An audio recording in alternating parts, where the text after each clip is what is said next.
Hey guys, this is May. I am recording for you from my house in New Orleans, which is just outside of the French Quarter.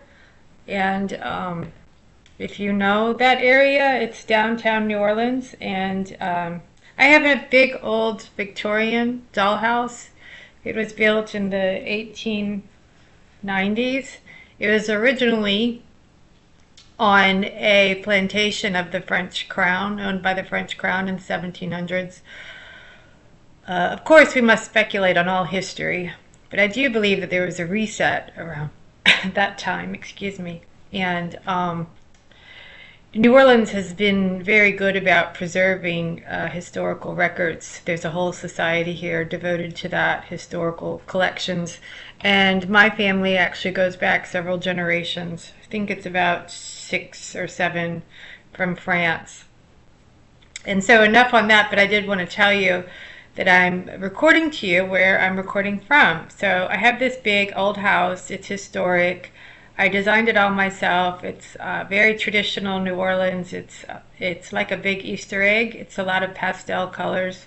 It's really beautiful as far as the tapestries, rugs, and the artwork, furnishings, everything. It's a bed and breakfast. I do rent it out a lot of times because it is quite large. It's about 30, what did I say, 32 or 3,300 square feet. So there's several bedrooms, and it's hardwood floors. It's very New Orleans. It's right on the streetcar line. So when you walk out of the courtyard, the streetcar, the tourists often refer to that as the trolley, but we call it in New Orleans the streetcar. It's red and green. It's super cute. So, and I'm near a park, and then the cafe is not far where they do Cafe du Monde, where they do beignets. The interesting aspect of this, which I do not think is irony, I do not think it's coincidence, this house is right near some above ground cemeteries. So New Orleans was known as the City of the Dead, and because apparently the bodies during yellow fever, they floated up above the ground, and there was dead bodies everywhere. And so all the cemeteries, well, yeah, because it's below sea level, they're above ground. They're elaborate a lot of times. And what's interesting is that I'm around cemeteries, but I'm also right near the Freemasons, the Masonic cemetery. And the Jesuits too. I'm near their cemetery on one side of the street, and the other side is the Masons, which are, to me, ultimately the same, just a different sect, just a different organization, but all with the same agenda. But so I'm surrounded by the Masonic cemeteries, and there is a Masonic lodge from, I think it's 1919. It is right down the street from me as well.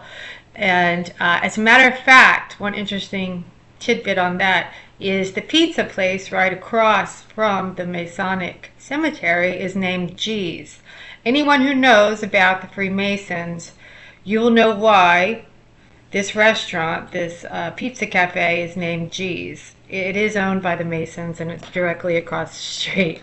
I mean, you listening to me that know the nature of our reality, a lot of you guys will know what the G's, that it symbolizes, right? So that's kind of fascinating. I'm surrounded by all of this history and the Masons. It can't be a coincidence. There's no way. I don't believe that. There's some reason why I'm positioned exactly here. And I do get flooded with so much kind of ESP information. And right now I'm doing a lot with the Zodiac, and this little short video I wanted to name what's your sign. We spell what's your sign like SIGN, like which that makes sense in a way because it's like your signature, right? Your Zodiac is your signature. But then really it's like sign is angles. It's like trigonometry, right angle. And there are signs like the right angle, the quintex, these signs, the trine, the trinity, these are all signs. They're like geometry. And like I said in the last video, it's not angels, it's angles. And you have with your zodiac a blueprint that is unique to you and only you.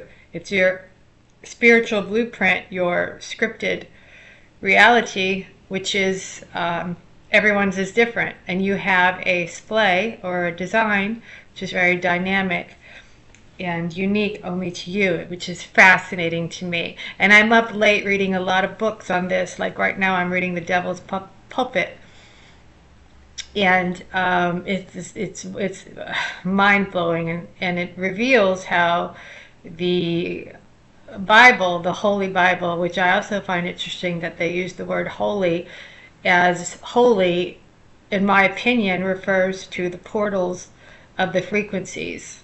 It refers to that there are portals into here, into this contained field, and there are portals. It's Holy Spirit, you know.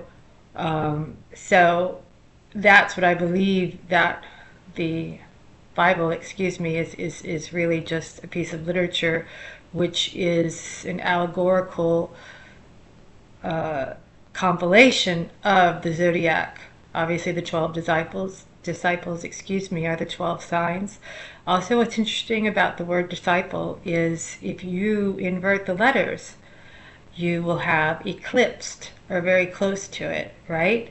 And so in tropical astrology, what that is it's the ecliptic. It follows it shows the sun and the moon, the luminaries, and how they follow the ecliptic, as well as the wandering stars, which is different from the fixed stars, right? Which is rotating in a different direction. And I don't mean to go off on that too much, but I find it fascinating that we say, what's your sign? When in reality, we want the angles, not the angels, that is unique only to you. Only to you. We all have, it's such a unique script based on where the wandering stars, the moment of, are located, positioned at the moment of our birth. So, and it shows the whole script of our existence. So, sign is a geometry, it's angles, it's a pattern, it's a splay, a kite, and it could just be, what's your sign? SINE, right? It's funny because when we go in the computer, we sign on. Yeah, lots of parallels. Enough on that, but I have more to say on a similar topic, and that will be in the next video. And thanks, guys, for listening. Thanks so much.